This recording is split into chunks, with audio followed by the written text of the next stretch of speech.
So what can you prepare for now, I guess, to become a social entrepreneur? I think it's starting to know yourself. I think that's the most important thing. I think I realized that late in my life. I remember even in my master's, I was already in my late 20s. And I was sort of thinking that I had to do after my master's what everyone else was doing. There are sort of these like 2 or 3 jobs that everyone after our master's goes into. It's like consulting, public policy consulting or business consulting. And so I was like, oh, maybe I'm supposed to be a consultant.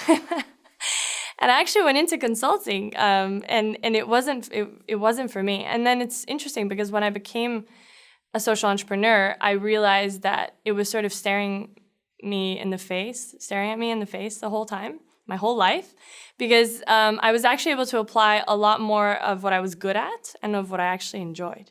So I think the most important thing we can do throughout life is really get to know ourselves. When you're in school, even at the age of 10, 11, that's the age I actually moved to the US, and it was really exciting for me to get to know myself.